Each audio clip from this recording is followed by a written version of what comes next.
皆さん普段の食事管理してますか？僕もそれこそ体つきをちょっと変えたいなということで1年前くらいから運動はしっかりとやっているんですが、なんか体に1枚脂肪が乗っかっている感じがして、それがどんなに運動しても落ちない、結局食事にメスを入れるしかないという結論にはたどり着きました。それこそ僕も一般的なアプリアスケンとかね使ってみたりしたんですが、これがね続かないんですよ本当にまさに三日坊主で終わるということで、自分にとって一番使いやすい挫折しない形を続けようということで、今回自分でアプリを作ってみることにしたんですね。今回もですねいろいろと試行錯誤して、もうほぼほぼ完璧な運用ができるようになってきたのでご紹介したいと思います。食事管理というかもう管理全般ではありますけど、管理っていうのは目的ではないんですよ。手段なんですね。なぜそれをやるのかというと、例えば今回の僕の場合には体づくりのため、より絞る、量を食べ過ぎない、脂質を取り過ぎないためっていうところが最大目的なんですね。なので記録とか管理に喜びを見出しているようではダメなんですよね。ここが今回の設計の肝になっています。で、こういったアプリを自作するにあたってもう本当にずっと言ってることがあるんですが、それは日常の課題感をとにかく洗い出そうということですね。なんか不便に思ったこと、こうしたいなああしたいな、これ難しいな、使いにくいなみたいなのを解決する手段はもう AI がたくさん揃えているので、どれだけこういった課題を思いつけるかというところに、人間が残された価値があると僕は思っています。でその上で今回の俺のアスケンを作る上での、ポイントになった課題感っていうのが、1個はさっき言った記録そのものが目的になりがちなところ、あくまで体作りを目的にする上でより記録のハードルを下げたいというふうに思ったことですね。そして2つ目がより自分の食生活とかに寄り添ったアプリにしたいということでした。僕結構外食をするんですよね。そこにも寄り添いやすいようなアプリ設計を心がけました。ということで、この2つを軸に、どんなアプリを作ったのかっていうのを具体的にちょっとご紹介したいと思います。実際のですね使い方というか、どれだけ僕の中で理想のアプリに仕上がっているのかというところをお見せします。まずファーストビューこんな感じなんですが、試しに記録をしてみましょう。例えばこれ昨日なんですが、夕食を入力していないので入力したいと思います。この日僕はですね外食をしました。夜でその時ご飯の写真は撮り忘れたんですけど、何を食べたかは覚えてるんですよね。チェーン店をはじめ大手の外食のお店だと栄養素の表示とかカロリーの表示がネット上に情報が転がっていることがあるんですね。ファミレスとかカフェもそうですけど、コンビニのご飯とかも含まれています。なのでそこから情報を拾ってこれるようになっているので、筋肉食堂で鶏胸肉グリルステーキを 400g と、ご飯セットを頼んだ。これでもういけます。情報を拾ってこれるんですよ。ただ情報を与えてあげればあげるほど、AI にとっては親切なので、僕はですね料理の写真は撮り忘れたんですが、実際にレストランでメニューに栄養素とかが書いてあったので、これを与えてあげます。でこれで鶏胸肉の 400g とご飯セットを頼んだ。あとは記録するを押すだけです。これがアスケンと比べて僕は圧倒的に自分に合っているポイントでした。メモでもいいし、ご飯の写真でもいいし、ご飯に関する情報の写真でもいいです。とにかくヒントを与えて AI が分析してくれます。で記録する。で今上にですね AI が1件計算中、アプリを閉じても大丈夫と書いてくれています。なのでこれもうバックグラウンドで処理をしてくれるので、もう他のアプリをいじっていて、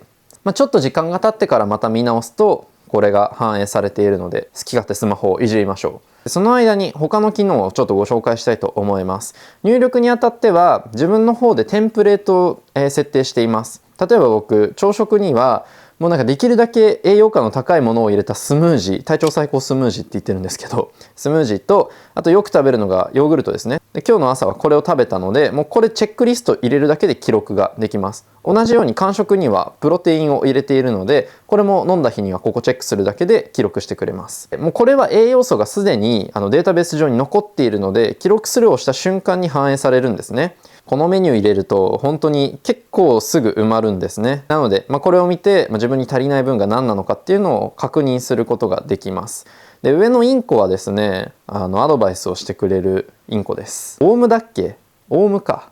結構こういうやれ頑張れこういうことをしろっていうアドバイス系って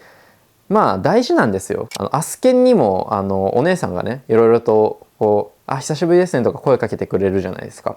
デュオリンゴもねやってないとこう焦らせてくるじゃないですか。ああいうのって結構心理学的に効くらしいんですね。なので、僕も入れてます。これはリアルタイムの栄養情報から、実際のアドバイスを常に更新してくれるっていう感じですね。あ、反映されましたね。タンパク質 177g 取りましたね取りすぎだな。はい、こんな感じでですね反映がされるようになっています。でここですね、実際に何を食べたかっていうのをインフォメーションで見ることができます。こんな感じでどこから引っ張ってきたのかっていうのが確認できるんですね。筋肉食堂の公式メニュー栄養成分表からということで、ここにちょっとなんか物足りないなって思ったらさらに情報を追記することができるんです。編集ボタンを押すとちょっとここ足りないからとか間違っているからもう少しリサーチをしてみてとかもうちょいちゃんと写真を確認してみてっていう指示を追加で出すことができるんですね。例えば今のだとご飯セット、ご飯は標準値じゃなくて筋肉食堂にのメニューがネットにあるはず。あとブロッコリーも食べた。はい、これで再計算の指示を出すことができます。ここ相談ボタンっていうのがあるんですね。これを使うことで、今のリアルタイムの状況から提案をしてもらうようにできます。このチャットは続けて追加で指示とか質問を出したりすることもできるので、それも踏まえて反映をしてくれるんですね。僕は結構外食が多いのでチェーン店で結構食べることも多いんですね。なのでお店の提案はできるだけチェーン店を中心にお願いしますというふうに設定をしています。これ確か一昨日の相談なのでリセットボタンを押すとリセットされます。でここで新しく相談ができるという感じですね。でこんな感じで1日分がこうやって入力されるんですが PFC バランスとカロリーがここで適正量かっていうのが反映されます。これについてのフィードバックを翌日になると乗っけてくれるんですね。こんな感じ。はい、リアルタイムで反映されましたね。採点とあとアドバイスです。タンパク質はしっかり確保できたけど、飽和脂肪酸が多かったねと。昨日デニッシュ食べたのがちょっと悪かったねみたいなのを置いてくれましたね。インコ、オウムも鶏胸か卵で 30g 以上タンパク質を確保せよとアドバイスをしてくれます。でここヒストリーにはですね履歴を残してくれています。今週の平均点と昨日の点数をここで見られる上、過去の記録をですねこんな感じで振り返ることもできるんですね。どういうふうに算出しているのかっていうのをもう少し具体的にお見せしたいと思います。これ牛すき焼き、これは本当に文字だけでこのテキストを打った形です。もう大体のものを算出してくれてます。もう大体でいいんですよね。写真で入力するより僕ねこれ文字で打った方が楽だってことに気づいたので文字で入れちゃってますね。であとは味の素のシューマイを食べましたっていうのを入れたら、これもネット上から拾ってきて情報を入れてくれました。左に分かる通り食べた食事をですねこんな感じでもうそのまま載せただけなんですよ。ローソンのおにぎりとパスタサラダとあとザバスのプロテインバーのそのままネット上から情報を拾ってきて比較的正確なものを拾ってくれました。入力が本当に楽です。でこういった過去の履歴はですね全てこのヒストリーから見ることができるようになっていて、で恐ろしいことにですね取った食事をここからエクスポートしてストラバみたいに投下できるんですよ。これちょっと以前お話もしたんですけど目標を達成したかっていうのをこれ例えば画像コピーしてインスタにね食事の写真とかと一緒にこれだねこうやって載せられるようになってるんですよ。これまだちょっと恥ずかしくて僕できてないんですけど、続けるきっかけにはなるかなと思って実装をしています。主張が強いね。なんか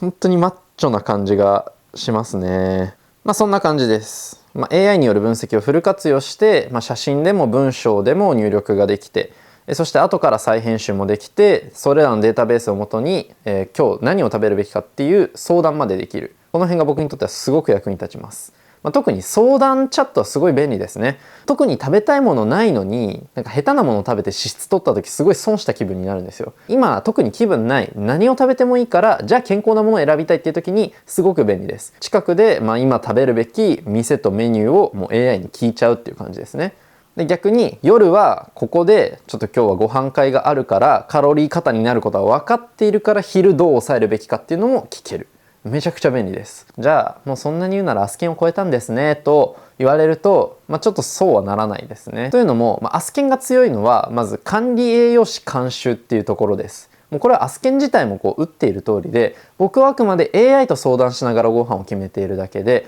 その道のプロとは分析のクオリティが違います。アスケンの方が数字も正確ですし、信頼性もありますし、実績も豊富ですよね。また、データベースに関してもアスケンの方がもちろん大量にデータを保持しているので、それこそね、外食チェーンとかのお店での栄養素とかも、選べるものに関してはアスケンの方がはるかに正確な値を出してくれます。あくまでも AI が推定しているのが俺のアスケン。一方で通常のアスケンに関してはもう豊富なデータベースと管理栄養士監修っていうところで正確な値をキャッチできます。ただ、やっぱり続けやすさ、そして目的をね、体作りとか記録のその次に持っていきたいっていう人にとっては、すごく僕は課題を解決しているアプリを作れたんじゃないかなと思っています。一応このアプリのネックについてもお話ししようと思います。まずですね、1個は先ほどの AI の提案結構ね考えるの長いんですよ。昼はおそらく脂質多めの外食になるので、夜何を食べるべき？はい、送信します。これね結構かかりますね。割と20秒ぐらいだ。なのでちょっと質問の内容にはよるかな。それこそなんか渋谷周辺でとか、新宿周辺のチェーン店でみたいな店とかメニューまで含めた指示を出すと全然1分2分かかるので、このレスポンスの遅さっていうのは若干あるかなと。はい、当たり障りのないことが返ってきましたね。鶏胸肉をグリルしろ、ブロッコリーを食べろ。このくらいのアバウトな質問だとこういう回答しか返ってこないのは AI なのでしょうがないってとこかな。あともう一つは僕も一応ですね連携をしようと思ってたのがヘルスケアのアプリなんですよ。 iPhone にデータを送れるような体重計って今増えてると思うんですけど、そこのデータも加味してとか、あと僕の運動量も加味してアドバイス記録を取ってほしいと思ってたんですけど、ここの連携がね予想以上に難易度が高くてちょっと時間かかりそうなので一旦やめてしまいました。一旦は僕はもうこれは食事管理アプリとしてちゃんと毎日それなりに管理ができているかっていうのを測るツールとして使っていきたいなというふうに思っています。継続のコツってね、とにかくハードルを下げることなんです。一歩目が一番重いので、やっぱちゃんと回転させられるくらいには最初のハードルを下げてあげると、そういう工夫をいろいろと盛り込めたアプリになったんじゃないかなと思います。正確性では劣ると言いましたが、アバウトでもいいからとにかく記録を残す。そして自分でそれを見て改善に努める。やっぱり記録をするだけだと PDCA のC だけですからね。それを踏まえて何を行動してどう改善するかっていうところまで考えられる、そういう導入としてのすごくいいアプリになっています。でこれは完全に自作アプリなので、どっかからダウンロードできるというわけではありません。ですが、今話したような機能とかを全てクロードに伝えれば全部できますので、ぜひぜひ試してみてください。皆さんもぜひ自分の課題感からクロードコードでいろいろと作ってみましょう。今日はこの辺で終わりたいと思います。このチャンネルでは他にもライフスタイルに関する様々な動画を載せているので、ぜひ合わせてチェックしてみてください。またチャンネル登録、高評価もよろしくお願いします。ということで今日はこの辺で以上、なごみ家でした。では。